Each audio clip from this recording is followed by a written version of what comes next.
Saudara, Litbang Kompas mensurvei tingkat kepuasan publik terhadap pemerintahan Prabowo Gibran dalam 100 hari masa jabatannya melalui 1.000 responden yang dipilih secara acak dan tersebar di 38 provinsi. Survei dilakukan melalui wawancara secara tatap muka yang diselenggarakan pada tanggal 4 hingga 10 Januari 2025. Tingkat kepercayaan survei ini adalah 95% dengan margin of error sekitar 3,10%. Dalam kondisi penarikan sampel acak sederhana, survei Litbang Kompas ini sepenuhnya dibiayai oleh Harian Kompas. Dan kini kita akan bahas hasil survei Litbang Kompas terhadap pemerintahan Prabowo Gibran, tingkat kepuasan publik terhadap pemerintahan Prabowo Gibran dalam 100 hari masa jabatannya di bidang Polkam atau politik keamanan. Sudah bersama kami peneliti senior Litbang Kompas, Toto Suryaningtyas. Mas Toto, selamat pagi Mas. Selamat Terima pagi. kasih sudah ada di studio Sapa Indonesia Pagi. Yap. Mas, ini kalau kita melihat, ini kita bahas dulu dari tingkat kepuasan 100 hari pemerintahan Prabowo Gibran yang ada di belakang kita, 80,9%. Survei tingkat kepuasannya begitu tinggi. Mas Toto bisa jelaskan, 80,9%, bagaimana bisa melihat kepuasan begitu tinggi di 100 hari pertama? Baik, pertama-tama kita harus ingat bahwa Pak Prabowo ini mempunyai modal politik yang cukup besar. Dan kalau kita bandingkan dengan survei terakhir yang dilakukan pada Juni 2024, itu angkanya sebetulnya sudah hampir mirip. Gitu, hampir mirip, tetapi memang masih 75%. Tetapi khusus untuk yang politik nanti, kita akan lihat bahwa angkanya sebetulnya hampir mirip, 85%. Nah, kenapa ini bisa demikian? Kalau menurut hemat kami, ada kapital politik yang memang sudah dibawa oleh Pak Prabowo ini, yang dia ada sejak beliau ikut di dalam kontestasi lembaga kepresidenan. Nah, kapital politik ini lalu ditambah oleh pemilih-pemilihnya Pak Jokowi. Oke, berarti ada gabungan nih Mas? Ada gabungan, sehingga di situ kita bisa lihat kenapa di dalam triwulan ini itu kita bisa melihat ada cara mengapresiasi yang berbeda dari publik.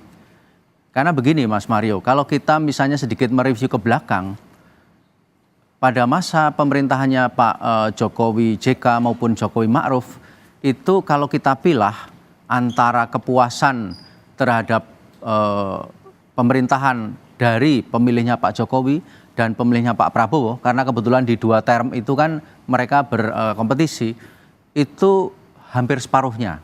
Jadi kepuasan yang disuarakan oleh pemilih Jokowi itu hampir 2 kali lipat dari kepuasan disuarakan oleh Pak Prabowo. Apapun kondisi yang terjadi, baik di politik, di hukum, ekonomi, kesos. Jadi itu menggambarkan bahwa memang sekarang ini ketika lalu yang menjadi presiden adalah Pak Prabowo Subianto, itu kapital yang diemban oleh beliau itu memang menjadi baseline yang kuat.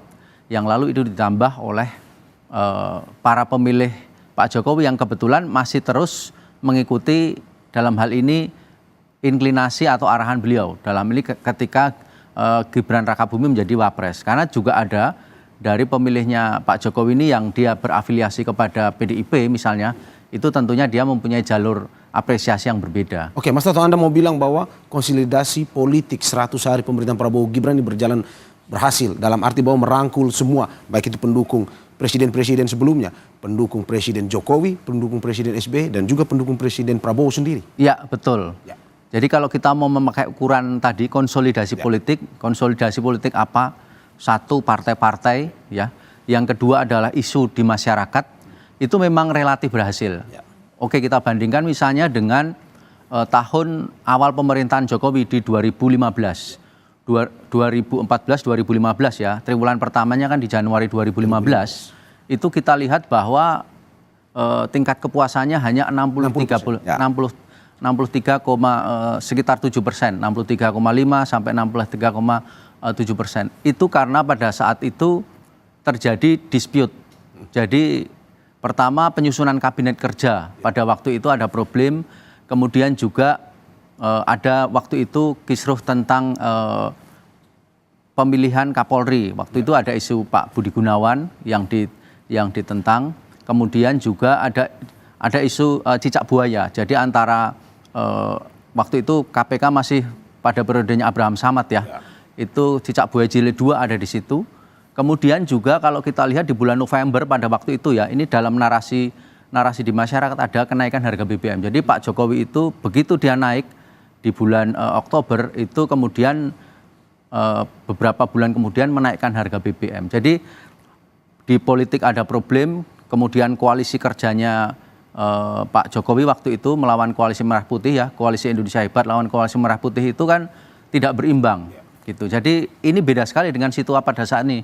Ketika koalisi kerjanya Pak Prabowo itu sudah mampu menghimpun 81% ya dari kekuatan politik yang ada di parlemen. Jadi hampir seluruh partai-partai itu masuk sekarang dalam koalisi Indonesia Kim Plus, sementara yang di luar hanya tinggal PDI Perjuangan.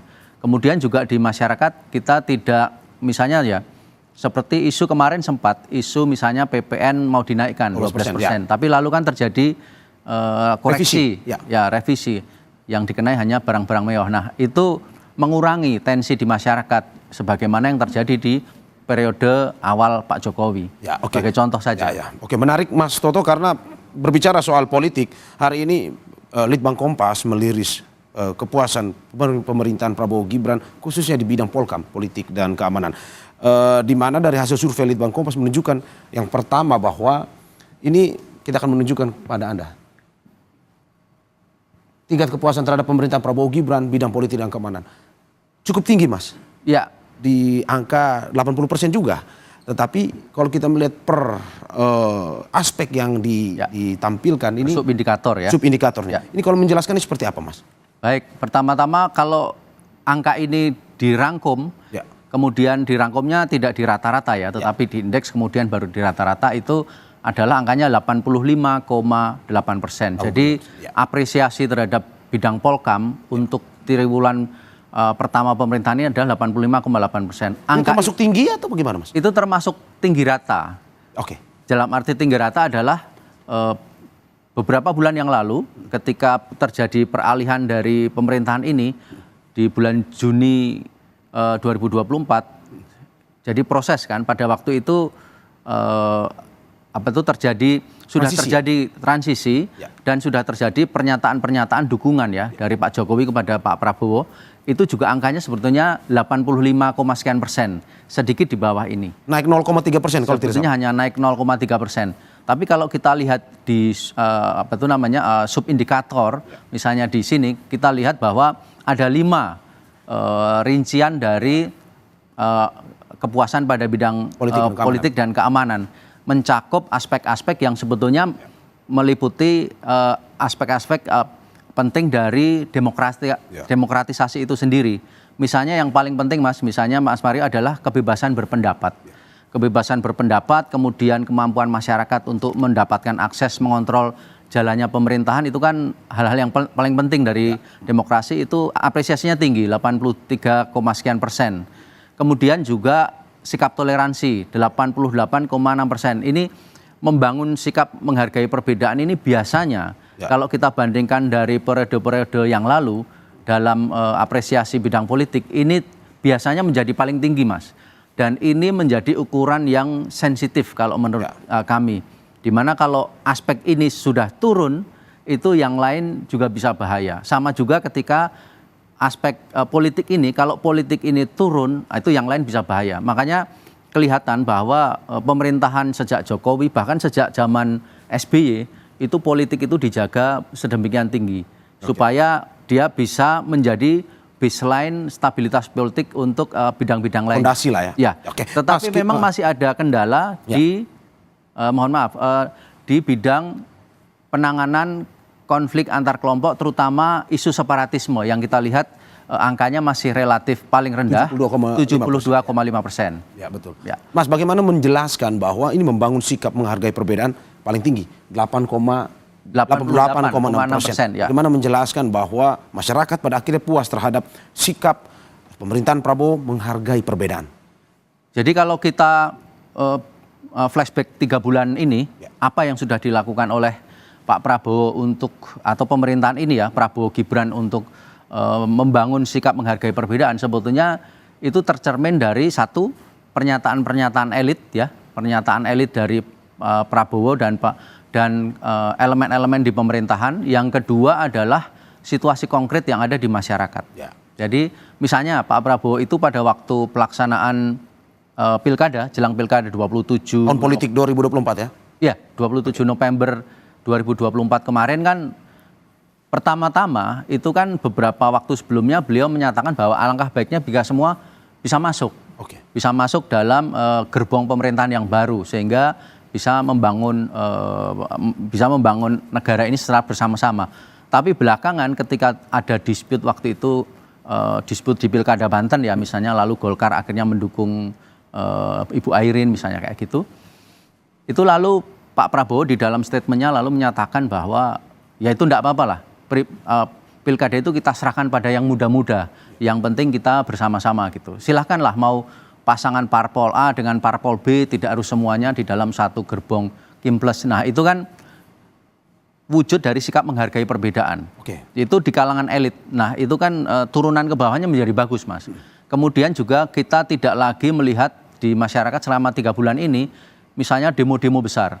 Jangan salah bahwa demo-demo yang sifatnya konflik, yang sifatnya membenturkan isu horizontal, terutama berbasis pada isu-isu SARA misalnya, itu sensitif. Dan itu tercermin pada waktu 2019 ketika awal periode kedua Pak Jokowi.